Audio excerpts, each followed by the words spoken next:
इसके पिछले सेगमेंट में हमने बेसिकली डिफाइन किया था कि ट्रसेस होते क्या हैं। ये जो स्ट्रक्चर है इन द कॉन्टेक्स्ट ऑफ कि इक्विलिब्रियम को स्टडी कर रहे थे हम। तो पहले सिंगल बॉडी किया, फिर मल्टी बॉडी सिस्टम किया, और फिर हम उसको और एक्सटेंड कर रहे थे कि बहुत सारे bodies, mostly similar type of bodies जब कनेक्टेड हैं तो एक स्ट्रक्चर बनता है जो कि बहुत यूज़फुल है इंजीनियरिंग पर्सपेक्टिव में। और उसको कैसे इन्वेस्टिगेट करते हैं, मेंबर्स के बारे में डिस्कस किया, जॉइंट्स के बारे में डिस्कस किया। फिर देखा हमने कि वो टू फोर्स मेंबर्स क्यों होते हैं, क्योंकि पिन जॉइंट से कनेक्ट होते हैं और हर मेंबर में मैक्सिमम 2 ही कनेक्शन पॉइंट्स होते हैं, जिससे कि वो पूरे जो ओवरऑल स्ट्रक्चर है उससे जुड़ा होता है। तो these are the basic concepts behind the structure called truss. अब उसमें सबसे जो इम्पोर्टेंट था वो था टू फोर्स मेंबर का concept, which needs to be always kept in mind. इसको आप दिमाग में रखोगे ना तो ट्रसेस का सारा प्रॉब्लम, जितने भी प्रॉब्लम्स आएंगे ट्रसेस के ऊपर, वो इजीली सॉल्व हो पाएंगे। अच्छा, तो आज जब हम देखेंगे इस सेगमेंट में तो 2 मेथड देखेंगे ट्रसेस को सॉल्व करने का या इन्वेस्टिगेट करने का। और हमने लास्ट सेगमेंट में ये भी डिस्कस किया था कि इन्वेस्टिगेट जब हम बोलते हैं कि वी विल इन्वेस्टिगेट दिस और एनालाइज दिस ट्रस, तो वो हम क्या सोच के बोलते हैं, इसका मतलब तो वो हमने ये डिफाइन किया था कि सारे जो फोर्स मेंबर्स हैं, हमने देखा था कि डायरेक्शंस तो पता होते हैं हमको, because the geometry of the truss is known. तो डायरेक्शंस इन ए वे सारे मेंबर्स के पता होते हैं। अब बस खाली पता करना होता है कि उसके मैग्नीट्यूड्स क्या हैं। तो वैसे सारे फोर्सेस हमको पता करने होते हैं, ग्राउंड रिएक्शन पता करना होता है। तो these are the things which we will do.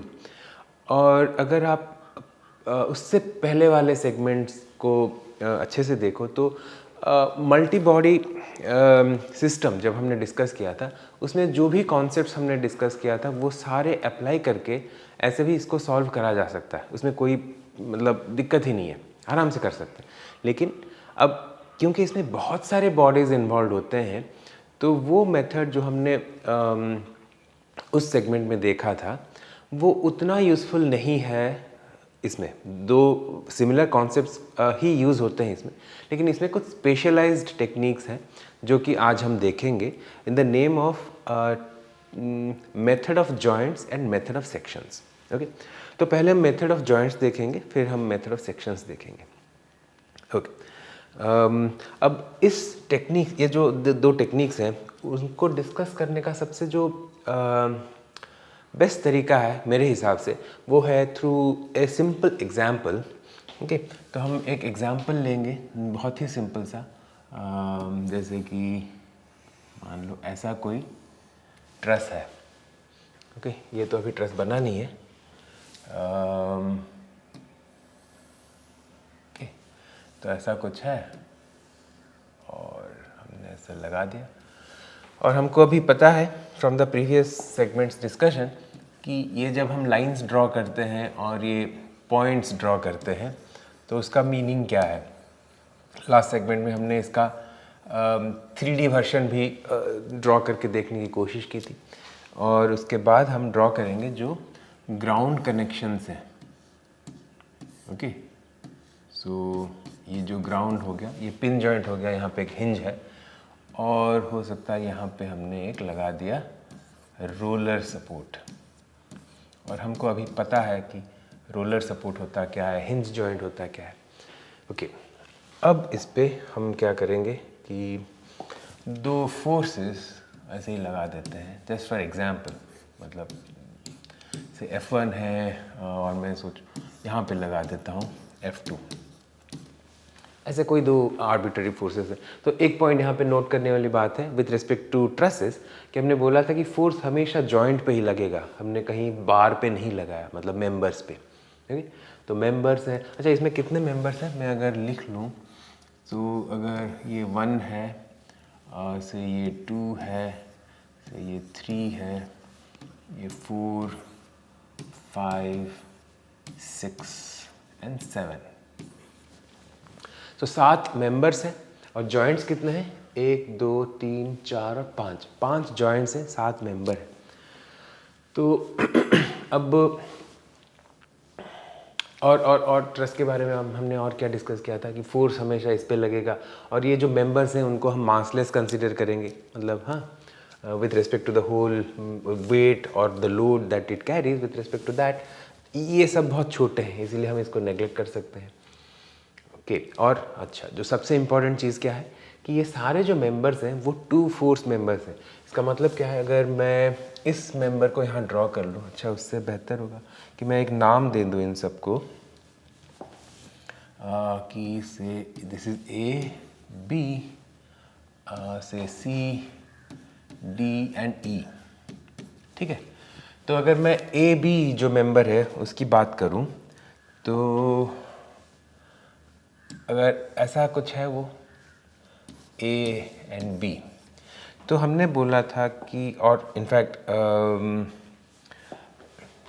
Argument से प्रूव किया था कि क्यों ऐसे ही फोर्सेस आ सकते हैं, ऐसे या फिर मतलब जस्ट सेंस उल्टा होगा, this is a compressive force, और हो सकता है या फिर टेंसाइल फोर्स हो उसमें, ठीक है। तो फोर्स जो है ये F में अगर ए बी लिखूं, ठीक है, तो ये फोर्स ऐसे ही डायरेक्शन में आ सकता है, मतलब कोई एंगल नहीं हो सकता इसी लाइन, मतलब अगर मैं इन पॉइंट्स को ऐसे ए बी पॉइंट्स को ऐसे यहाँ पे डिस्प्ले करूँ, तो joining those 2 points with a straight line, जो लाइन बनेगा उस वही लाइन ऑफ एक्शन होगा इन फोर्सेस के, because it's a 2 force member, और 2 फोर्स मेंबर को इक्विलिब्रियम में रहने के लिए इनको कोलिनियर होना पड़ेगा, इक्वल मैग्नीट्यूड होना पड़ेगा एंड ऑपोजिट इन सेंस होना पड़ेगा, ठीक है। सो दैट्स लाइक कि अगर हम उसका फ्री बॉडी डायग्राम ड्रॉ करते तो ऐसा होता। ओके तो अभी कितने, हाँ मेरा पॉइंट ये था कि अभी हमारे पास कितने अननोन्स हैं जिसके लिए हम सॉल्व करने की कोशिश कर रहे हैं। जैसे ये एफ ए बी हो गया, उसका मैग्नीट्यूड ही अननोन है क्योंकि डायरेक्शन तो पता ही है। वैसे मतलब 7 अननोन फोर्सेस को अभी हमको सॉल्व करना है। हाँ वो हो गया, तो मतलब that is what we defined as investigating a truss, ठीक है। अब उसको अगर करना है तो अच्छा, हम बात कर रहे हैं द फर्स्ट मेथड है वो है मेथड ऑफ जॉइंट्स, ठीक है, और इसको हम शॉर्ट में ना MOJ भी बोलेंगे, ठीक है। तो ये है क्या और कैसे, मतलब what are the steps involve in this method. तो उसमें जो फर्स्ट मेथड इन्वॉल्व है एक्चुअली वो कॉमन है to both method of joint and method of section. तो मैं उसको बोल सकता हूँ कि यू नो एक कॉमन स्टेप, तो इसको मैं स्टेप 0 भी बोल सकता हूँ, स्टेप 0, और जो कि है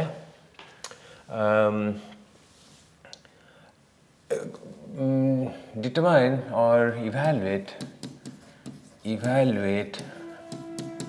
the ground reactions. Sorry for that train sound if it is audible. Okay, evaluate the ground reactions. अब how do we evaluate the ground reactions?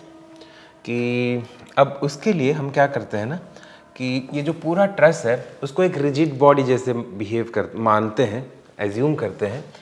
जैसे कि आप सोच लो ऐसा कुछ हो गया, मैंने इसको एक कंप्लीट रिजिड बॉडी जैसे देख लिया। अब जो है रिएक्शंस मैं दिखाऊंगा जो ग्राउंड से आ रहे हैं वो कैसे होंगे, क्योंकि ये एक पिन जॉइंट है, सो AX और AY ऐसे कुछ आ सकते हैं। अच्छा, उससे पहले मैं एक कोऑर्डिनेट सिस्टम डिफाइन कर सकता हूँ कि मैंने ऐसे x ले लिया और ऐसे y ले लिया, तो ये AX हो गया और ये AY हो गया, और इस जगह पे मेरा BY आ जाएगा। और हमने पहले डिस्कस किया था सिंगल बॉडी सिस्टम पे, और in fact in the connectors segment जब हम कनेक्टर्स की बात कर रहे थे, पिन जॉइंट जहाँ पे है तो दोनों साइड से रिएक्शन आएंगे, Ax Ay से, which is equivalent to a random direction reaction also. Now you are comfortable with that. जब हम रोलर सपोर्ट की बात करें तो बस ये एक ही रिएक्शन आ सकता है नॉर्मल टू द ग्राउंड, वो दूसरे डायरेक्शन से नहीं आ सकता because it is free to move on that. तो ground is not capable of reacting the movement in that direction. तो वैसा है. तो ये तीन जो है ये ग्राउंड रिएक्शन हो गए, और मैंने इंटेंशनली ऐसे सपोर्ट दिए थे कि तीन ही अननोन ग्राउंड रिएक्शंस आएंगे. क्यों? क्योंकि हमने देखा था सिंगल बॉडी इक्विलिब्रियम जब पढ़ रहे थे कि तीन ही मैक्सिमम इक्वेशन हम लिख सकते हैं इन 2D. तो मैक्सिमम तीन अननोन के लिए ही हम सॉल्व कर सकते हैं, है ना. दो फोर्स एक मोमेंट या फिर दो मोमेंट एक फोर्स, इस टाइप के जब तीन इक्वेशन लिखेंगे तो इन तीनों को हम सॉल्व कर सकते हैं. अगर सॉल्व कर फॉर एग्जांपल इस पॉइंट के अबाउट मोमेंट ले लेंगे तो ये सॉल्व हो जाएगा, है ना. बाकी फोर्स तो है ही. इनफैक्ट अच्छा बाकी फोर्स को मुझे भी दिखाना चाहिए, जैसे कि यहाँ पे मानो आप F1 है एंड यहाँ पे कहीं पे F2 है. ठीक है. तो इन सारे फोर्सेस को कंसिडर करके we can evaluate Ax, Ay and By. जब ये हो जाएंगे तो देन दिस स्टेप इन्वॉल्व्स कि आप लिख लो इस पूरे ट्रस को, फिर you remove all the ground reactions and then not that big, draw the truss as if only there are forces and no more ground supports. ठीक है. तो ये आपका ट्रस हो गया, और जो अभी फोर्सेस हैं वो ऐसे दिखेंगे. अब Ax जो है वो हमको अभी पता है, Ay जो है वो हमको भी पता है, By जो है वो भी हमको पता है, और ये रिएक्शंस ग्राउंड रिएक्शंस आ गए.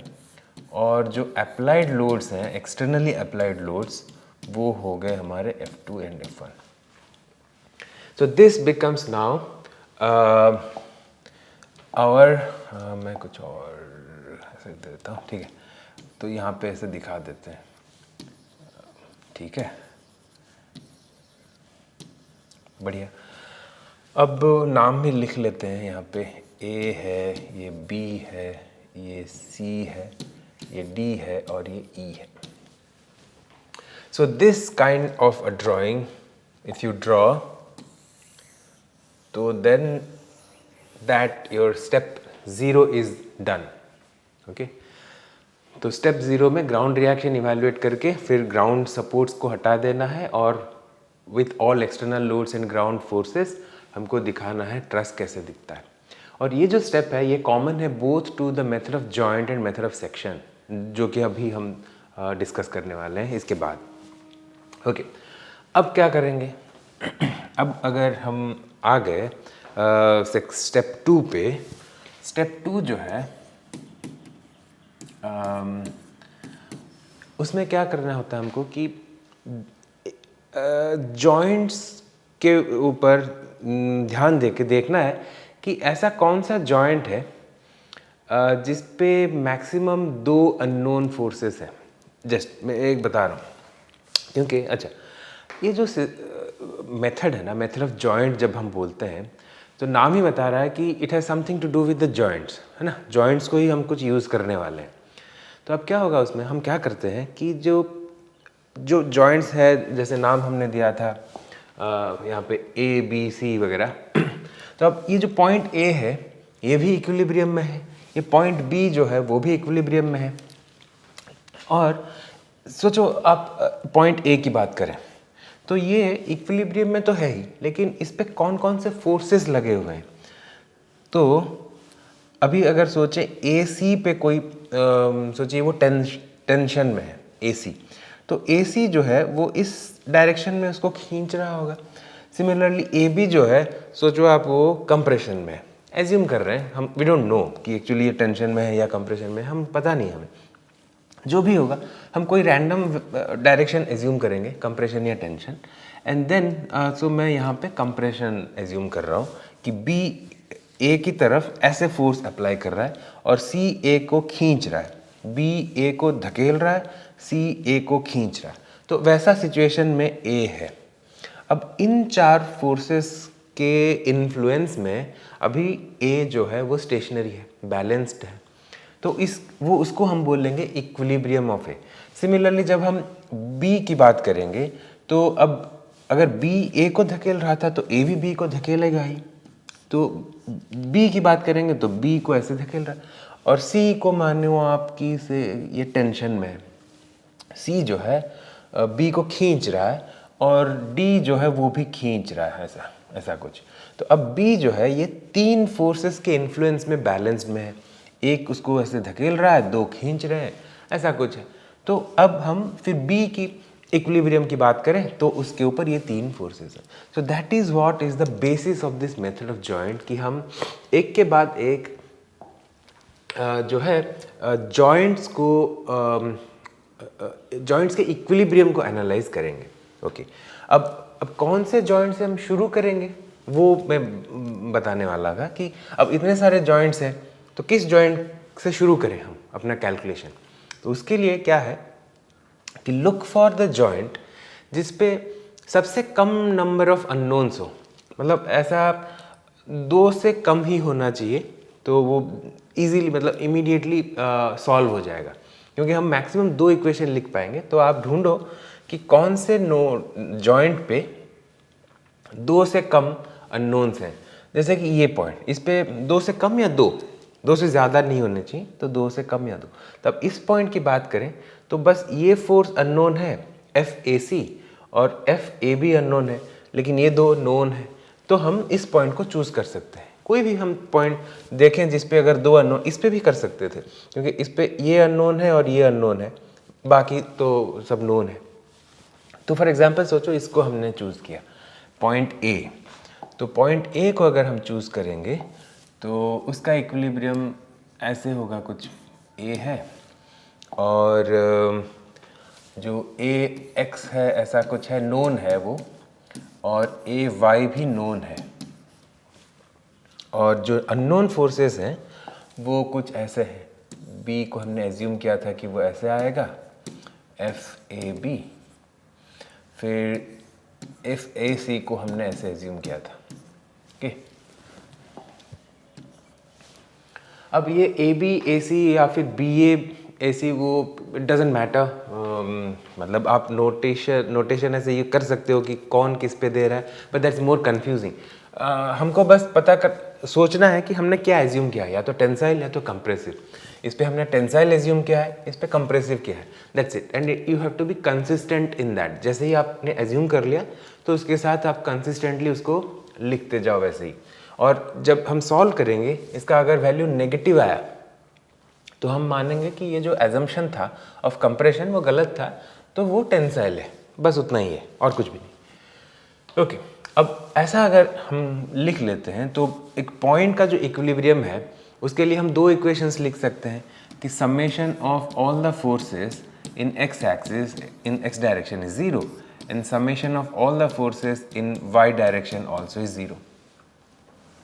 ये 2 इक्वेशन अगर हम यूज़ करेंगे तो ये 2 फोर्सेस को हम सॉल्व कर पाएंगे। जैसे ही हमने इसको सॉल्व कर दिया तो हम नेक्स्ट पॉइंट की तरफ जाएंगे देखने के लिए कि कौन सा पिक करें। अब ये सॉल्व हो गया। अब अगर हम इन दोनों को देखें तो इसमें से कौन सा हम चूज़ करें। अगर इसको करते हैं तो कितने अननोन्स हैं देखते हैं। अगर मैं C पॉइंट को चूज़ करूं एज माय,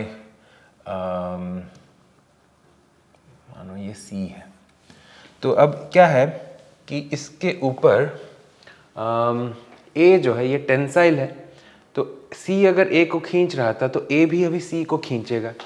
ओके, तो अब मैं इसको ऐसे, सॉरी, तो ये ऐसे, ये FAC है, फिर फिर ये जो है FBC, हम कुछ भी एज्यूम कर सकते हैं, सोचो कि वो टेंसाइल है, ठीक है। तो ये FEC जो है, सॉरी FEC, वो मानिए टेंसाइल है। अब किसकी बात करें, BC को हमने टेंसाइल माना था तो B भी C को खींचेगा, तो ये कुछ ऐसा आएगा FBC। ओके, और इसको हम मानेंगे कि कंप्रेसिव है। जस्ट एज्यूम, मैं रैंडमली एज्यूम कर रहा हूँ, वो जो है FDC और एक फोर्स लगा हुआ है जो कि एक्सटर्नली अप्लाइड लोड है, वो है F2। अब इसमें देखते हैं कि कितने अननोन फोर्सेस हैं। इसमें बहुत सारे अननोन्स हैं, 1 2 3 4। अब इसमें से ये तो नोन यहाँ से हमने कैलकुलेट कर दिया होगा, तो ये नोन है, लेकिन 3 अननोन है। हम सॉल्व नहीं कर पाएंगे 3 अननोन को लेके 2 इक्वेशंस से सॉल्व नहीं कर पाएंगे, क्योंकि इक्विलिब्रियम ऑफ C भी लिखेंगे तो ऐसे ही 2 इक्वेशन लिख पाएंगे हम, और उसमें से 3 अननोन कैसे सॉल्व कर पाएंगे। इसीलिए instead of going there we should go here. अब देखते हैं कि B की अगर बात करें तो उसमें कितने अननोन्स है। से B, this is point B। अब उसमें A जो है वो उसको धकेल रहा था, B A को धकेल रहा था, तो A भी B को ऐसे फोर्स देगा। सो दिस इज FAB। अब और क्या क्या है, अच्छा D B को खींच रहा था, तो ठीक है, तो ऐसे ही रख लेते हैं। तो हम इसको बोलेंगे ऐसे है FBD और ऐसा है FBC। बट अभी तक हमने यहाँ जब सॉल्व किया तो ये हम सॉल्व कर चुके हैं, तो ये जो फोर्स है दिस इज नोन। तो बचे कौन, ये, this is unknown and this is unknown, तो 2 अननोन है। तो इंस्टेड ऑफ गोइंग देयर जहाँ पे कि 3 अननोन है, तो ये एक अननोन है, ये एक अननोन है और ये एक अननोन है, जबकि ये नोन है। ओके, सो वहाँ नहीं जाएंगे हम, यहाँ आएंगे, मतलब यहाँ से इसके बाद इस डायरेक्शन, मतलब इस पॉइंट पे जाएंगे, और यहाँ पे जब इक्वेशंस लिखेंगे we can solve for FBD and FBC। जैसे ये सॉल्व हो जाएगा तो हम इस पे आ सकते हैं। अभी देखते हैं, अब ये अगर सॉल्व हो गया तो हमारे पास नोन क्या हो जाएंगे, BC भी नोन हो गया। Okay, so this now is known. जब हम आएंगे यहाँ पे, तो अभी कौन कितने अननोन्स हैं, बस 2, तो इसको अभी सॉल्व कर सकते हैं। So this is the method in which we should jump from joint to joint to joint, और सॉल्व करते जाएंगे तो सारे जो फोर्सेस हैं वो सॉल्व हो जाएंगे। तो दैट्स हाउ, और उसी को हम बोलेंगे कि हम इन्वेस्टिगेट कर रहे हैं एक ट्रस को। ठीक है, तो that was about method of joints. हम जब एग्जाम्पल देखेंगे तो इसके बहुत सारे और क्लियर हो जाएगा, but this is the simplest thing, और इससे ज़्यादा इसमें कुछ है नहीं। Okay, you do. सो था क्या, स्टेप 0 था कि आप पहले ग्राउंड रिएक्शन ढूंढ लो। और अच्छा, कभी कभी क्या होगा कि ग्राउंड रिएक्शन, तो मैंने जैसे बताया था उसमें 3 ही ग्राउंड रिएक्शन दिए थे, ऐसे चूज़ किया था मैंने सपोर्ट, क्योंकि जब 4 हो जाएंगे ना, you can't solve for all the ground reaction. हमने पढ़ा था ना कि जो स्टैटिकली इनडिटर्मिनेट हो जाएगा वो, लेकिन कभी कभी कुछ और कंसिडरेशंस होते हैं, जैसे कि सिमेट्री वगैरह है, उससे पता चल जाता है कि ढूंढ पाओगे। लेकिन फ़िलहाल हम उसकी बात नहीं कर रहे, सिंपल रख रहे हैं चीज़ों को, और हम ऐसे सपोर्ट लिए कि हमने 3 उसको ग्राउंड रिएक्शन आ गए। तो you find the ground reaction, step not, step 0। उसके बाद आप क्या करो कि वैसे जॉइंट को देखो जिसमें मैक्सिमम 2 अननोन फोर्सेस इन्वॉल्व हों, तो उस पॉइंट से, कोई भी वो पॉइंट, उससे शुरू कर सकते हो, करके उसको सॉल्व करो। फिर then you go to choose कि कौन से उसके पॉइंट से अभी 2 अननोन मैक्सिमम है, तो ऐसे मूव करते हुए all the forces can be solve. तो अभी क्या करेंगे हम, तो ये हो गया method of joint. So now we will go to what is called the I'll put this method of section, right? That is called method of section, इसका MOS। ठीक है, मेथड ऑफ सेक्शन में फर्स्ट तो ये चीज़ है कि हम method of joint जब है तो why to go for even one more method.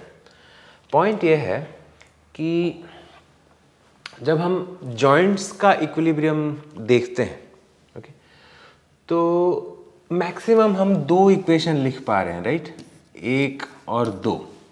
तो एक स्टेप में हम दो अननोन ही फाइंड आउट कर पा रहे हैं, तो मेथड थोड़ा स्लो है। जबकि हमको पता है कि 2D में हम 3 इक्वेशंस लिख पाते हैं, right, in a most general case. तो हम अगर ऐसा कुछ करें कि तीनों अननोन एक साथ सॉल्व कर पाएँ तो मेथड थोड़ा फास्ट हो जाएगा, वो एक रीज़न है। और एक रीज़न है कि कभी कभी क्या होता है कि हमको ये सारे फोर्सेस फाइंड आउट करने की ज़रूरत नहीं होती है। हमको बस बोला जाता है कि हमको इस मेंबर का फोर्स चाहिए, F5 और FCD हमको चाहिए, बाकी सब में हमको इंटरेस्ट नहीं है। तो वैसे कंडीशंस में method of section is much faster than method of joint. आपको हर पॉइंट पे जाना नहीं पड़ेगा, आपको बहुत कम कैलकुलेशन में सीधा आप उस मेंबर का फोर्स आप इवैल्यूएट कर सकते हो। तो उसका कॉन्सेप्ट क्या है कि अच्छा, कॉन्सेप्ट उसी से आएगा कि इसमें लिमिटेशन क्यों था। हम यहाँ पे 2 इक्वेशंस क्यों लिख पा रहे थे, क्योंकि मैक्सिमम 2, क्योंकि हम एक पॉइंट का इक्विलिब्रियम कंसिडर कर रहे थे। लेकिन अगर हम एक सेगमेंट का या फिर एक पोर्शन ऑफ द क्या बोलूँ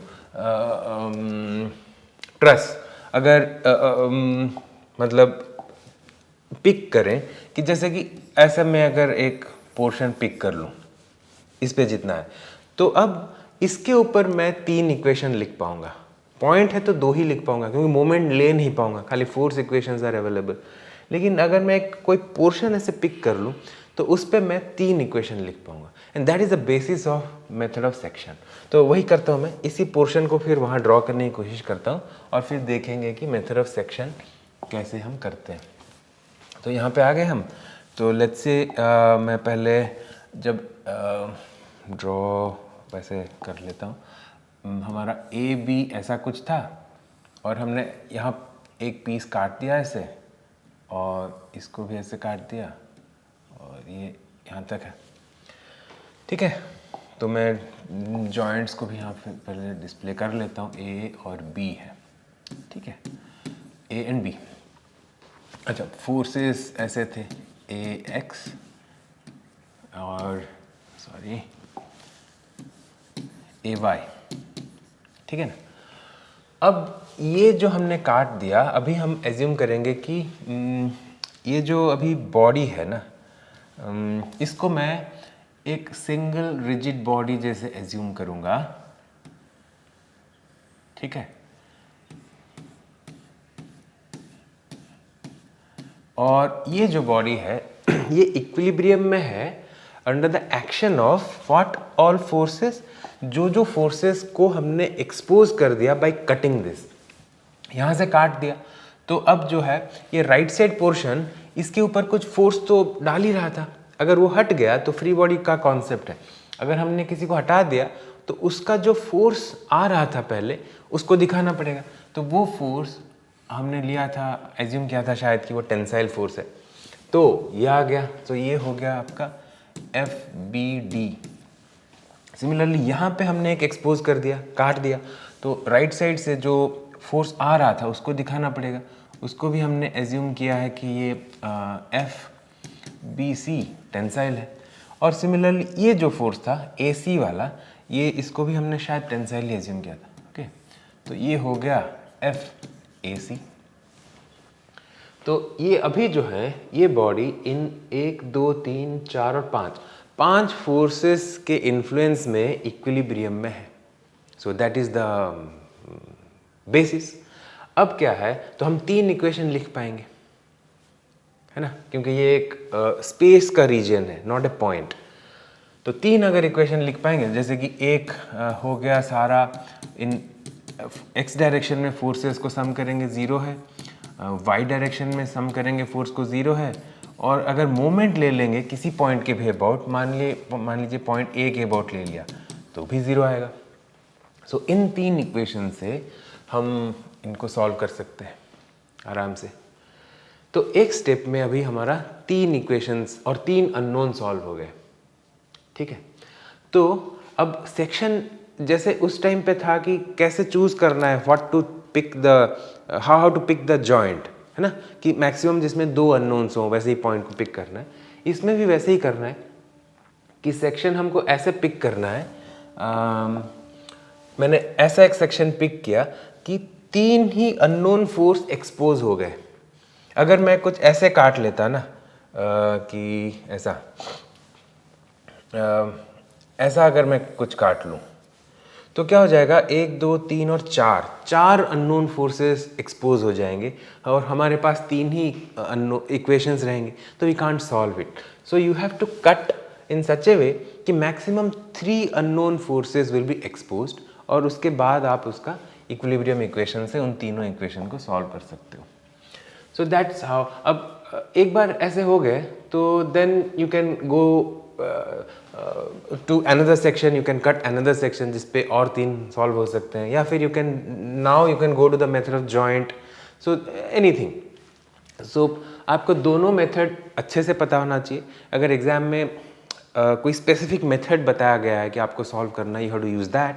otherwise you can actually choose either method of joint या फिर मेथड ऑफ सेक्शंस, या फिर आप दोनों को ही यूज़ करके क्विकली सॉल्व कर सकते हो। और जैसे मैं बोल रहा था ना कि हो सकता है कि हमको एक ही किसी मेंबर का फोर्स पूछा गया हो कि हमको F5 चाहिए, तो मैं क्या करता कि ऐसा कोई सेक्शन ले लेता, तो F5 उसमें से एक्सपोज हो जाता and maximum 3 unknowns, so I would have solved for only F5 easily at single step. तो जॉइंट पे करता तो बहुत मूवमेंट करना पड़ता, I don't have to do that. So that is all about method of joints and method of section. लेकिन अच्छा और एक ट्रिक है basically which is called zero force member. कुछ मेंबर्स होते हैं जिसमें कुछ फोर्स होता नहीं है और उनको पहचानना एक तरीका है जिससे हम उनको इजीली पहचान सकते हैं। तो उसके बारे में हम नेक्स्ट सेगमेंट में डिस्कस करेंगे, and once you know that all the truss problems will be very very easy. So see you in the next segment.